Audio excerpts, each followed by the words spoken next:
Hi, I'm Chandra with Glow Living.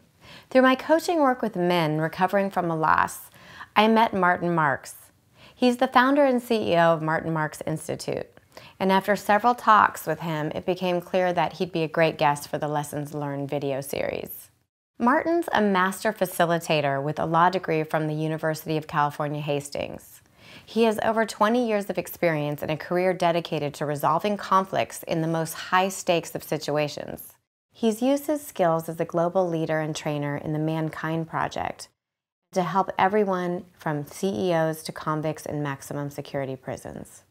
I invited Martin to share the lessons he's learned from working with thousands of men at different stages of their lives, and truly believe his wisdom can transform anyone who listens. So join me in a conversation with Martin Marks. Hi, Martin. Thank you so much for joining me today. Thank you. It's great to be here with you. So when I launched my Root to Rise program for men, I reached out to my community and I asked them, I said, bring me the most powerful male leader in our community, because I want to make sure that I'm in highest service to my audience and really understand men to my highest ability. And you showed up. What's been amazing is the times that we have talked prior to this video, I've really been struck with your wisdom, and I thought that you'd be perfect for Lessons Learned, because it really is about shortcuts to greatness. And I imagine, and I know for sure actually, that you have so many to share. And I just want to thank you for putting together a list of some of the top lessons that you have learned through the process of working with thousands of men. And that may help us and anyone watching, male or female, to have some really great takeaways. Why is conflict resolution a personal passion and platform for you in terms of the direction you've taken your career? It's a great question. It seems over the years of the facilitation and the teaching and the work that I've done, that I've been drawn and been a part of people's conflict from a place of facilitating and helping them to get through it. And it seems to bring to bear the tools that I've developed and gotten really good at over that period of time to help people move from conflict to some form of collaboration or a higher level of communication. And I have the ability to help people see conflict as a gift. It's something that's going to happen all the time. Can I learn from it? Am I willing to learn from it? Or am I going to just oppose the conflict? One of the things that I've learned after facilitating, literally thousands of people, is the importance of the emotional component in any transaction.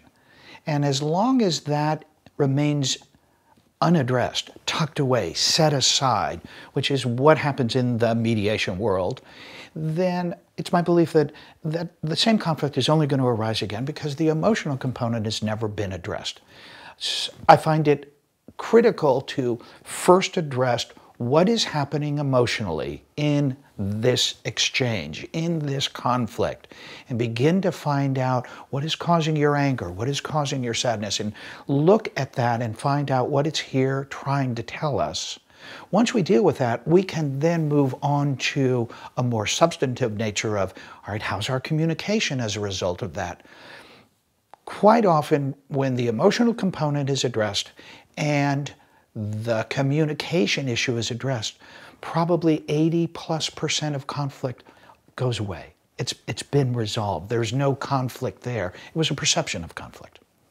And these seem to be awarenesses that can really help anybody in conflict. I mean, I know you've worked with really high-powered CEOs and you've worked with these, maximum security prison convicts, but it seems like even as regular folks who, are maybe in conflict with a partner or a colleague or a friend that, can benefit from that.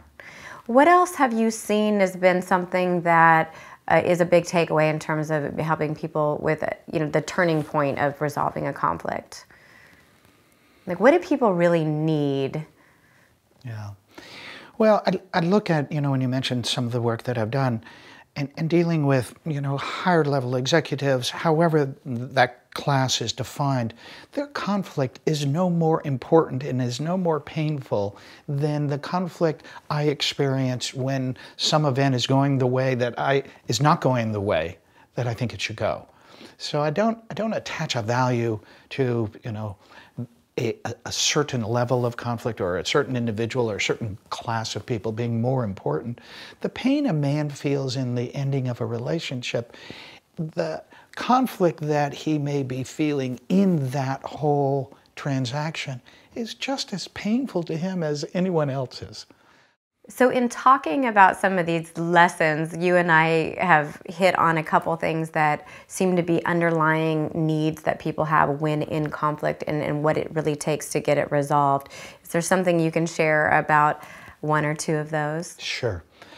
One of the things that I have found universally, whether from men or women, from this country or South Africa, it is a global phenomenon, and it seems to be just so deeply a part of who we are as human beings, and that is a tremendous need to be seen. And so what I've done quite often when I will facilitate a small to large group, I'll do a process at the beginning that will give everyone an opportunity to get seen and watch the room relax, because that need has been addressed. If it's not addressed, people will get it met, whether very cleanly or in shadow. And that's when it gets to be a real problem.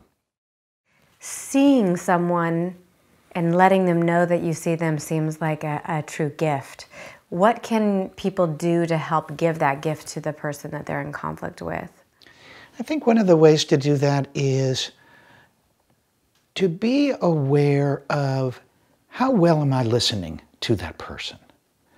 Am I really listening to understand? Am I really listening to see who is this person? What are they trying to tell me? Or am I listening just enough to prepare my answer, my response, my rebuttal to them?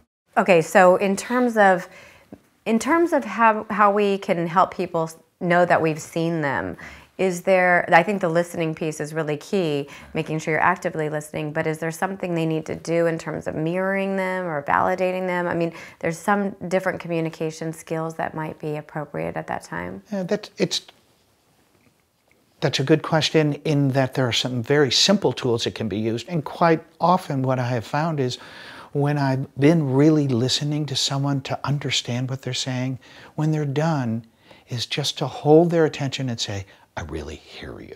And let them get the true sense of having been heard.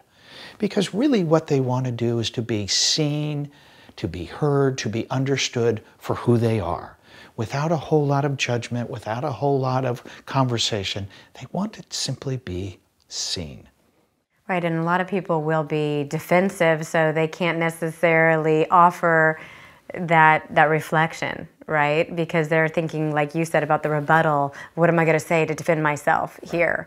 So it's an interesting practice to be able to, whether you agree with it or not, to be able to say, I see you and I hear you. And even if I don't agree with it, I do hear you. Because I've also seen in arguments where people will basically say the same thing in different ways many times, and it's probably because they're not really feeling seen or heard, so they have to restate it, and every time the emotional intensity ratchets up. Have you seen that?